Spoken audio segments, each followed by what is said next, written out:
Yeah, speaking of which, you say you're married. When you go on the road, do you ever regret missing out on like road pussy? Yeah, I when I go on the road, I really do regret missing out on the road pussy. I also regret the herpes, the genital warts, the fucking pregnancy scares. Yeah, that's always a fucking, that always really catches me. Like, ah, shit, I missed that. First of all, any girl on the road who's gonna fucking bang me, okay, has issues. There's something up with her. Any girl that walks up to me and goes, I really like you, she's suspect off the fucking gate right there. All right, well, let me ask you this then. Out of all the people you worked with, who was the biggest coos hound? Who got the most twat on the road? If they're married, you don't have to say their name. Well, what's weird is that, I toured with Dane, and when we first started back in Boston, I was fucking gorgeous, dude. I was, I had a curly mullet. I mean, I could have been in Menudo, man. I was hot, and I used to get all the chicks. He never used to get chicks, man. He had like one girl he'd be with everyone, girlfriend type thing. And he used to have long hair like Farrah Fawcett. Oh, sounds hot. Yeah, he would wear jeans where the hips were too big. I don't know where he got them. I don't, the hips look big. And dude, and then it all switched around, man. Fame is a motherfucker. And now he's shredded. He goes to the gym 5-6 days a week. He takes protein. I mean, he's shredded now. He's got abs. He's got muscles.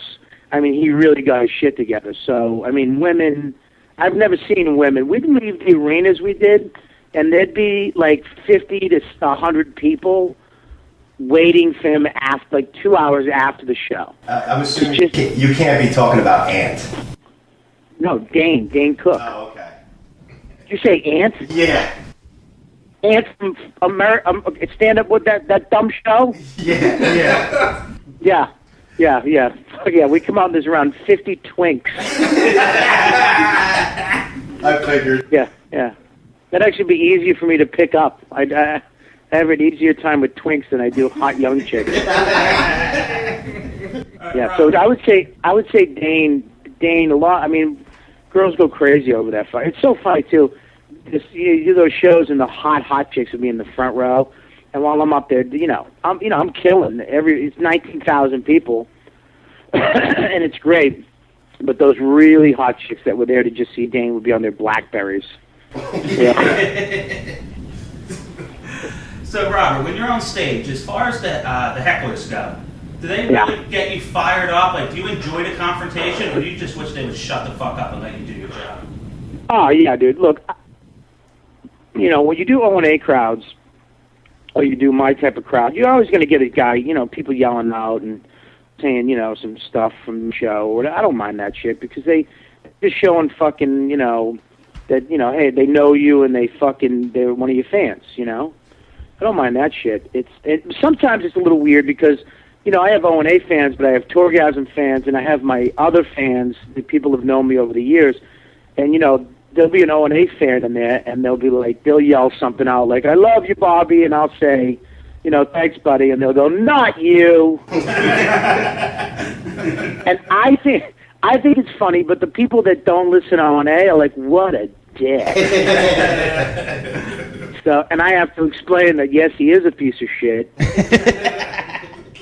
but he's not trying to be a dick, But, no, I don't mind that. It's the people that, that are fucking yapping at the table, that are just fucking talking. And what bugs me is I tried to do, I'm starting to do this a little more. It's like, it's usually girls that can't handle their fucking alcohol, okay? And, they're usually hot chicks, because, look, let me tell you something, fat people are the politest people on the planet. Fat chicks are the best, because they're insecure, they don't want to draw attention to themselves, they just want to have a good time. And then go get fucking appetizers somewhere. So it's usually hot chicks who haven't eaten in like 3 days. They're just fucking on a martini diet. They're fucking in the room with their fucking boyfriend who brought them, and they just their attention span is not long enough for an hour and a half show. Okay, so they just start talking, and that's usually what. And it bugs me that nobody, like the guy they're with, doesn't. If my wife did that to me, if she was in a fucking live performance and was too drunk and started yapping, I would fucking goon hand her and I would grind my teeth out of that fucker. I'd be like, you fucking cocksucker, you don't fucking shut the fuck up. It blows me away that these guys don't handle their business where it's like, hey, shut the fuck up because you're embarrassing me. I came to see this guy. And just, take her and fucking go outside, throw her outside, and I'll have the guy lock the door so she can't get back in. I'll help out. Right. So it's usually, I actually started putting it on the fans, though, because, look, I'm a professional comedian. I've been doing this for fucking 20 years. I'll go up and make you laugh for an hour, okay? I can either be into it, and we can have fun, and I can have fun, and you don't know what the fuck is going to happen, or I'll fucking go on autopilot and just fucking wail through it, and you're not gonna know that I know. You're just gonna be annoyed that this person keeps talking. That's what bugs me is the people around the motherfucker who keeps talking. It keeps looking over at them while they're looking at me like, oh fuck, because nobody wants to get shot and stabbed. Nobody wants to get into a fight. You know what I mean? Especially in fucking New Brunswick, you don't know who you're fucking with. Some girl says shut the fuck up, and then the girl smashes a bottle and cuts her throat, I get it, but there's got to be somebody who can say shut the fuck up. Right. Like it's like in the movie theater, you don't want to tell the fucking black dude behind you with 9 gold chains, hey dude, want to stop talking on your cell phone during the fucking movie? But I don't want to see me and my wife get punched in the face. That's a true statement. At least me, I don't want to get punched in the face. Listen, are there any cities that you just absolutely hate working in? I don't fucking, last time I was in Dallas, I had it was like, they just let these guys drink. I mean, they get them drunk in line. They let people show up an hour and a half before the show and start drinking.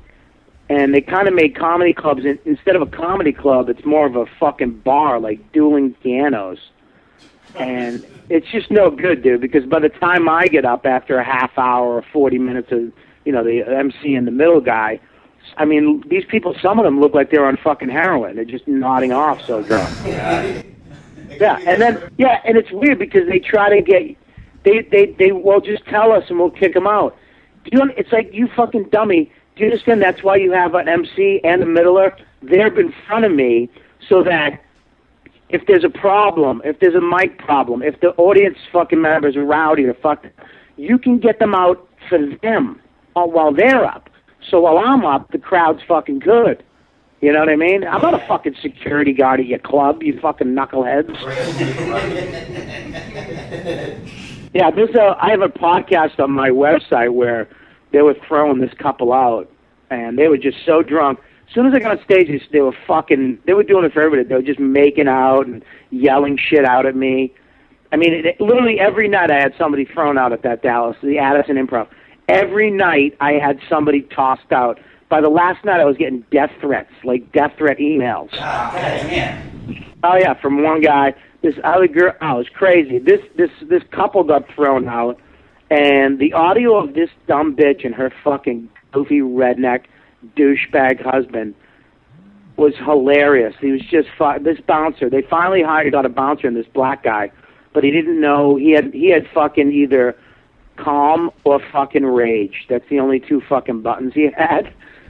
He took this guy, threw him on the ground, broke a table, and dragged him out by his neck. It was fucking fantastic. That's fucking great. Oh, it was fantastic. I love it. It was in Dallas, Texas, a black guy ripping a thin redneck out of a fucking room. Oh, God. It's beautiful. Oh, shit. Let me ask you, is there anybody who works in a business that you just can't fucking stand, whether it's them personally or just their act of shit? I think if you asked me that 5 years ago, I might have a long fucking list of that shit. You know what I mean? Because, no, I don't give a fuck. Like, I really... This business, what people don't understand, this business is so fucking deadly. This fucking business has no... To be a stand-up comic, there's no fucking union. There's no benefits. There's no retirement. There's no medical. actors at least get fucking all that shit if you're a working actor. And it doesn't matter if you're working as an extra, you're still getting a retirement, you're still getting medical, you know what I mean? Yeah. Yeah, exactly. So, it's a hard business, man. And if some douchebag wants to come up with a character or a fucking angle that's hack or bullshit just so he can make a buck and feed his family and fucking get a house and not die on the streets, go ahead, do what you got to do. I don't give a fuck. So it doesn't bother I don't give a shit. The people out there right now, if you look at these people, a lot of people have a fan base, and it's based around, hey, I'm an Indian comic. They have 1 million Indians. I'm a fat fucking, or I'm a fucking chick who, I'm not gay, but I can't get a guy, so I fucking hang out with gay people. So they have just a gay fucking group, and I have no people. I need a people. Right. It doesn't bother you though. Fuck! If I could get the gays to follow me, how happy I'd be. I'll take the fucking Puerto Ricans. Yeah, come to South Jersey. You'll have no problem with that. Yeah, I have no problem.